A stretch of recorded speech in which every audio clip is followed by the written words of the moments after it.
JBN, we keep you informed. Manchester man killed in drive-by shooting. A Manchester man was killed in a drive-by shooting by gunmen in the community of Davidton in the parish on Wednesday.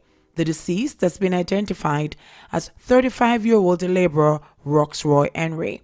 Police reports are that shortly before 12 p.m., Henry was walking along the roadway in his community when armed men traveling in a motor car reportedly opened gunfire, hitting him multiple times. Henry was taken to the Montego Bay Regional Hospital where he was pronounced dead. The Manchester police are investigating the incident. Deputy Superintendent of Police in charge of operations, Lloyd Darby, recently reported during the monthly sitting of the Manchester Municipal Corporation that the murder figure in the parish increased to 30 since the start of the year in comparison to the corresponding period last year of 21, which was January 1 to October 10. Submachine gun with silencer seized by the police in Montego Bay. The St. James Police on Thursday seized the submachine gun, along with ammunition and an accessory of concern in the Bottom Melbourne community in Montego Bay. The find has reportedly triggered heightened focus on the extent of some criminality enterprises locally. Reports are that about 7:35 a.m., a team of law enforcers acting on intelligence carried out a search of an unoccupied premises in Bottom Melbourne. During the search, a submachine gun with its serial number erased, along with a magazine containing 10 9mm cartridges and a sound suppressor silencer, were found in a black scandal bag underneath the sink at the side of the premises. No arrest was made in relation to the find and seizure. Arising from the find, concern has been raised by some police sources about instances in which the police have found silencers that were in the hands of criminal elements.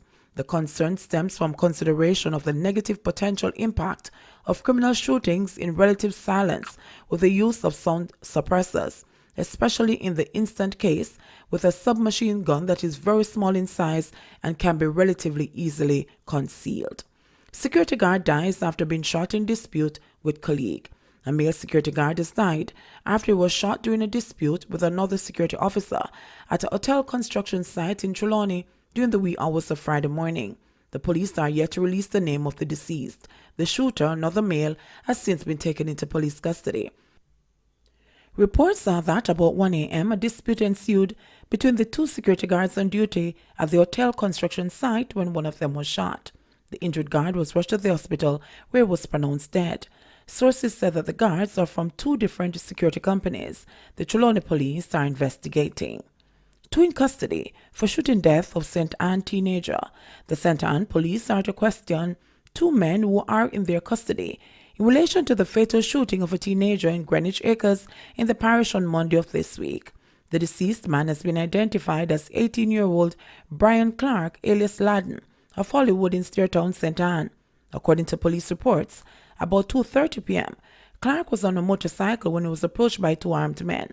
The men opened gunfire, hitting Clark several times before fleeing the scene.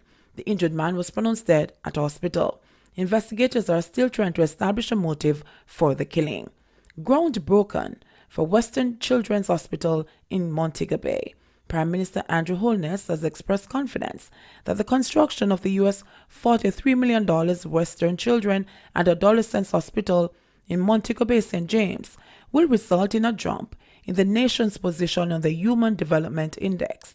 On Wednesday, grounds were broken for the 220-bed Children's and Adolescents Hospital on the compound of the Cornwall Regional Hospital. This hospital we are breaking ground for will move us 2 or 3 places up. Why? We'll be able to accommodate 220 patients by bed count. Health is essential to human capital development and therefore key to national development. This hospital will be able to accommodate 220 patients by bed count. An entirely new facility for pediatric and adolescent care will be built right here. And you would have seen the lovely representation in video format. The more we invest in our social services, is the greater the development of our human and social capital. Governments must take responsibility. And healthcare is one area in which government can't dodge and should not dodge responsibility. And we have been forefront, upfront, frank, and fulsome is not the correct word, but people use it in that way. Comprehensive in taking on the health sector and making sure that we are moving it forward. Knowing how we operate, it probably will be more. But the bed count the hospital is built to accommodate is 220. I want to give you a practical insight on how this hospital is going to improve the quality of life of the citizens and thereby be reflected in the Human Development Index, Holness stated.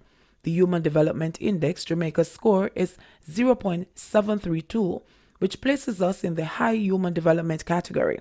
Particularly in areas of health, we are doing very well, which places us at 97 out of 189 countries ranked. Now I am not comfortable at 97. I think we can do much better, and I am confident, Minister, that in 10 years we will jump 30 places or more.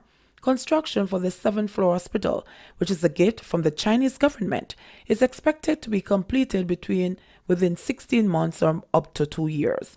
Health and Wellness Minister Dr. Christopher Tufton said the Western Children's Hospital will add to the capability of the Bustamante Children's Hospital.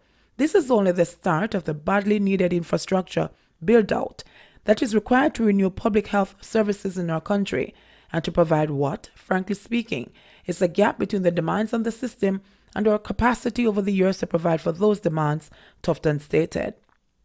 Montego Bay Mayor Homer Davis expressed delight at the expected start of construction of the hospital. He said the pending facility represents another major step for Montego Bay in becoming the healthiest city in the Caribbean.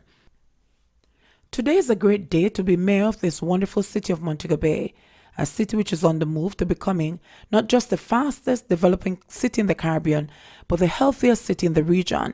The St. James Municipal Corporation has been a keen supporter of this project from it was first mentioned over 45 years ago, Davis said.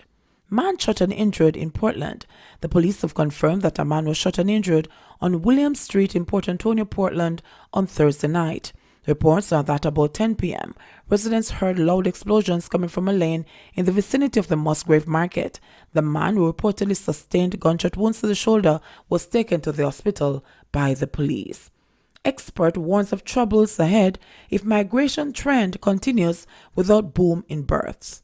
Despite achieving a Vision 2020 target more than a decade early, instead of celebrating, policymakers are now downbeat that a tapering off of the population rate could land Jamaica in serious problems. Members of Parliament's Public Accounts Committee (PAAC) were told on Thursday by technocrats from the Planning Institute of Jamaica (PIOJ) that the country recorded zero population growth in 2017, a target that should not have been reached before 2030. Policymakers are now scrambling to alleviate the potential negative impact of hitting the target far too early. It was not positive for us now, Paisha Brian Lee, head of Vision 2030 Secretariat at the PIOJ, revealed at the committee meeting. We targeted zero for 2030. It was a challenge, said Brian Lee of the premature outcome. They were discussing a performance audit by the Auditor General's Department on Jamaica's progress towards Vision 2030. Achievement of a 0% growth rate is the first goal in the population sector plan of Vision 2030 Jamaica. The comprehensive vision of the National Development Plan is intended to make Jamaica the place of choice to live, work, raise families, and do business. The Economic and Social Survey Jamaica confirmed that with a natural increase of 15,300 and a net migration of 15,400 recorded for 2017, the annual growth rate of 2017 was 0%. This is the lowest growth rate Jamaica has recorded in the post-independence period. The current marginal decline in the country's population should not be viewed as insignificant, expressed Easton Williams, Senior Director of Population, Social Policy and Planning at the PIOJ. This is just the tip of what will come, he said, warning that Jamaica's population rate could further decline if the fertility levels go down and the migration levels remain high. According to Williams, he does not expect migration levels to fall as there was demand for skilled and other forms of labor across the Caribbean and in the developed world. We also see people leave Jamaica and go to the Middle East and those oil-rich countries, he said. These patterns of movement will continue for quite a while. The social policy expert indicated that Jamaica's current average birth rate had declined to about 2.1 from a rate of 2.3 when the last reproductive survey was done in 2008. This, he said, was not an ideal number considering the high level of migration. While Jamaica currently still has a large population of working-age people, he said the country would reach a maximum working-age population before 2030, then experience a dip afterwards. We have been speaking about a demographic bonus that we have. We have a demographic bonus, of course, but it will not last forever. It will continue to decline after 2030 until we are in real serious problems in which we'll have to find ways of getting people to work in the country, he said. To counter the trajectory, Williams said the government must have to adopt incentive programs similar to those implemented by European countries with grave population deficits. JBN, we keep you informed. Please remember to like, subscribe, share, leave us a comment, and click the notification bell to receive our daily news items.